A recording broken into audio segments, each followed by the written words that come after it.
आज के cold play और कॉन्सर्ट के ज़माने में इमेजिन करो तुम कुंभ मेला जा रहे हो, तुम एक स्पिरिचुअल प्लेस पे जा रहे हो और उस लाखों के भीड़ में एक काली चादर ओढ़कर एक औरत दिखती है, हाथ में एक स्ट्रेंज सा डॉल पकड़कर, गले में कंठी माला पहनकर ये कहती है कि ये कुंभ मेला आखिरी होने वाला है। अच्छा, क्या कुछ होगा? अगला महाकुंभ लगेगा 12 वर्षों बाद या फिर नहीं लगेगा? देखिए, वैसे तो ये जो कुंभ है ना, ये कलयुग का आखिरी कुंभ है।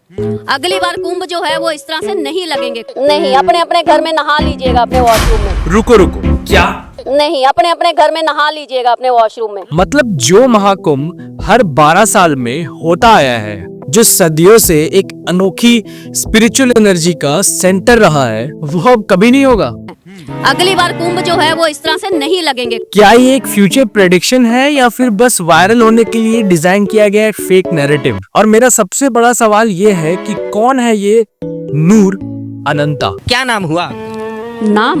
मेरा नाम? जी। मेरा नाम नरिंदर कौर है। नरिंदर कौर से मेरी जब यात्रा शुरू हुई तो मुझे महाकाली ने नाम दिया नूरी। फिर नूरी से मेरा नाम परिवर्तन हुआ नूर से अब मैं आगे की यात्रा में हूँ, अनंत यात्रा में। क्या ये एक सिद्ध साधक है, साधक नहीं कह सकते, साध्वी है, या फिर एक मास्टर स्ट्रैटेजिस्ट जो बस कल की अवतार का नाम लेकर व्यूज लेना चाहती है एंड नेगेटिव न्यूज फैलाना चाहती है? ये कल की अवतार जो है अपनी क्रियाओं से गुजर रहे हैं। 4-5 महीने पहले ये गणेश जी थे, उस क्रियाओं में अभी ये काल भैरव की एनर्जी में है। काल भैरव, हनुमान जी और काल भैरव एक साथ माँ काली के साथ महाकाल महाकाल और महाकाली के पुत्र हैं ये। महाकाल की के पुत्र हैं ये। शक्ल देखो कितनी भोली है लेकिन अंदर से लोमड़ी है। भाई अब मैं क्या बोलूं तुमको? ना तो ये किसी एक स्टेटमेंट पे रुक रही है, ये सिर्फ और सिर्फ कंफ्यूज कर रही है लोगों को, और अगर कोई इनको पकड़ लेता है या इनको कोई कुछ बोल दे रहा है तो बच्चों की तरह लड़ने लग जा रही है। आपको किसी ने अभी पागल नहीं बोला है, बहू पोतियों को नहीं संभाल सकती। आपको किसने बोला पागल? आपको किसी ने पागल नहीं बोला? समझ रहे हो ना?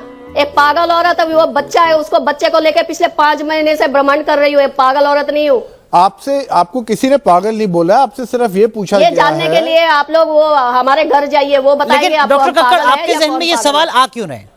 नहीं, ये सवाल मुझे इसलिए आ रहा है, आप लोगों ने तो काम ही पकड़ लिया है ना, आप सबको पागल साबित करोगे। एंड इनसे अगर तुम सवाल पूछ लो ना कि क्या आप जो बोल रहे हैं इसका मतलब क्या है, या फिर ये क्या आप क्या कहना चाह रही है, लोगों को समझ में नहीं आ रहा है, तो इनका कुछ ऐसा जवाब होता है। समझने वालों को, जिनको ये भाषा समझ में आ रही है, घटना समझ में आ रही है, ये सिर्फ उनके लिए मैसेज है। बाकी ये अनागल यहाँ आकर फालतू के कमेंट मत डालिएगा और फालतू का दिमाग मत लड़ाइएगा, क्योंकि आप लोगों के सिर के ऊपर से जाने वाली घटना है ये।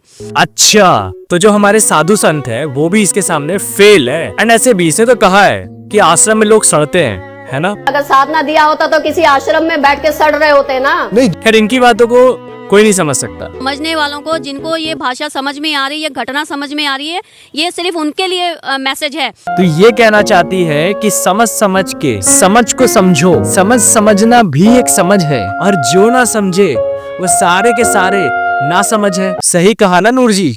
हमें नहीं लग रहा है कि हमें इलाज की जरूरत है। मुझे तो इनसे एक ही क्वेश्चन है कि ये कौन सा ऐसा दिव्य दृष्टि इनको प्राप्त हो गया है जो बड़े से बड़े स्कॉलर्स और साधक और जितने भी साधुज है, हमारे जो अखाड़े के मेंबर्स हैं, उनको नहीं है, सिर्फ इनको मिला है। देखो, अगर लॉजिकली देखे तो सनातन का मतलब होता है इटर्नल, यानी ना तो इसका आरंभ है ना ही अंत, विच इज इन्फिनिटी। एंड जिस तरीके से ये कह रही है कि कलयुग का ये आखिरी कुंभ मेला है, मैं तुमको बताना चाहता हूँ कि कलयुग काल के अंदर 4,32,000 ईयर्स होते हैं, यानी कि according to Hindu time cycle approximately Kalyug start हुआ था 5,000 साल पहले। एंड अगर तुम रिमेनिंग ईयर्स निकालना चाहते हो कि कितने साल बचे हैं और कितना कुंभ है, तो 4,32,000 माइनस 5,000 ईयर्स अगर हम लोग करते हैं तो 4,27,000 ईयर्स रिमेनिंग है।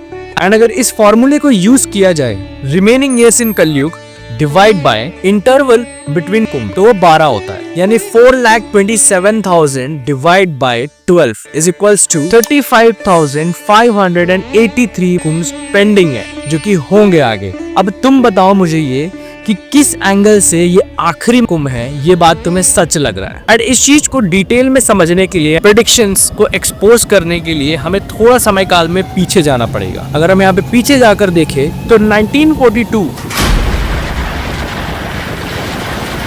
जब भारत आजादी का जंग लड़ रहा है, आधे लोग बेघर हो गए हैं, खाने को रोटी नहीं है, लोग अपने घर छोड़कर यहाँ से वहां जा रहे हैं, देश में हर तरफ कर्फ्यू लगी हुई है, फिर भी महाकुंभ ऑर्गेनाइज किया गया without any facilities, without any सुख सुविधा। इतना पॉलिटिक्स सब कुछ होने के बावजूद महाकुंभ नहीं रुका। जब लोग अनअवेयर थे तब ये चीज नहीं रुका, तो जब लोग अवेयर हो गए हैं, तुम्हें लगता है कि ये महाकुंभ रुक जाएगा? ये आखिरी होगा। जब हमारे कल्चर पे बैन्स लगाई जा रही थी, जब लोग ग्रुप पे खड़े होते थे, अगर तुम 3 से 4 लोग खड़े हो, ग्रुप बना रहे हो, तो वहां पे स्ट्रेट ऑर्डर होता था कि इसको शूट कर दो ताकि प्लानिंग ना बन पाए, यूनिटी ना हो पाए। तब भी इतना लार्ज गैदरिंग एक जगह हुआ करता था। एंड ब्रिटिश राज में 3 बार कुंभ मेला ऑर्गेनाइज हुआ है। तो क्या अब एक रैंडम फ्यूचर प्रेडिक्शन से ये सब बंद हो जाएगा? मुझे तो नहीं लगता। मुझे तो सिर्फ ये एक प्लान नैरेटिव लग रहा है जिससे लोग हैरान हो जाएं, ये थोड़ी सी वायरल हो जाए और एक छोटा सा यूट्यूब चैनल जो किसी कोने में पड़ा हुआ था वो थोड़ा सा बूम कर जाए। क्योंकि जो चैनल पहले 5000 से व्यूज क्रॉस नहीं कर पा रहा था, आज वही चैनल 7 to 8000 व्यूज अपने चैनल पे लेकर आ रहा है। इतना ज्यादा ट्रैफिक। चलो भगवान के नाम से कुछ तो अच्छा हुआ। मतलब एक सिंपल सा फॉर्मूला है यार, fake prediction plus viral controversy is equals to fame and money. अगर हम नूर जी की बात मान ले तो 26 फेब जो कि लास्ट कुंभ का स्नान डेट है, उसके बाद गंगा यमुना सरस्वती ये तीनों संगम जहां बनाती है वो सारे के सारे सूख जाएंगी। बाबा साधुज नागा साधुज जितने भी अखाड़े हैं सारे अस्त्र शस्त्र सभी कुछ त्याग देंगे, सभी चीजें एकदम से गायब हो जाएंगी। और कलयुग की समाप्ति होती है तो क्या सृष्टि रहेगी या फिर महाप्रलय होने वाला है? प्रलय ही चल रहा है, होते आया है, देख रहे हो तैयारियां हो रही है, कई जगह बहुत कुछ हो रहा है। तो ये इसी तरह ही थोड़ा बहुत चलते बोलते घटनाएं होते सब चीजें ऐसे खत्म हो जाएंगी। सनातन धर्म खत्म हो जाएगा। ब्यूटीफुल भाई, मुबारक हो। ये तो आपने मेरी नॉलेज में इजाफा किया है। ये तो मुझे फैलानी चाहिए पूरी दुनिया में।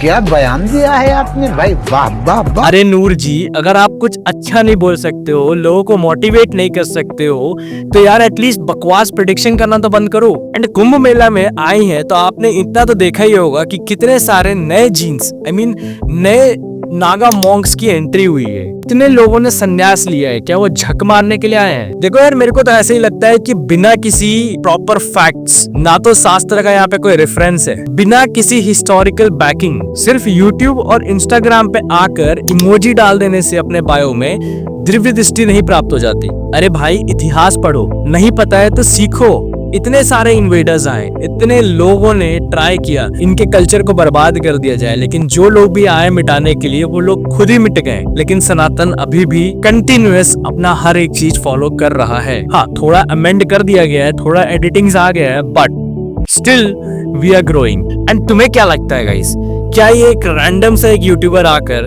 कुछ भी बोल देगा, कुछ भी प्रेडिक्शन कर देगा तो ये सभी चीजें रुक जाएंगी? देखो, आज के लिए बस इतना ही। इस वीडियो को ज्यादा लंबा नहीं करेंगे क्योंकि इनका बहुत सारा ऐसा प्रेडिक्शंस है जिसको मैं फेक प्रूफ कर सकता हूँ। और अगर ऐसे ही फेक नैरेटिव्स एक्सपोज करना है या फिर तुम देखना चाहते हो फैक्ट्स के साथ कंपेयर करके, तो कमेंट्स में जरूर लिखो कि तुम्हें ये वीडियो कैसा लगा है। एंड अगर तुम्हें ये वीडियो का सेकंड पार्ट चाहिए तो प्लीज कमेंट में डाल देना। एंड अगर ये वीडियो तुमने यहाँ तक देखा है ना तो प्लीज शेयर करो इसको अपने दोस्तों के साथ। सब्सक्राइब नहीं मारे हो तो यार प्लीज सब्सक्राइब करो। तो क्या कर रहे हो? मिलते हैं मेरे नेक्स्ट वीडियो पे, तब तक के लिए चलो बाय। तो कैसे महाप्रलय होगा? कैसे होगा? आप लोग देखते हो कैसी कैसी घटनाएं होती हैं बाहर।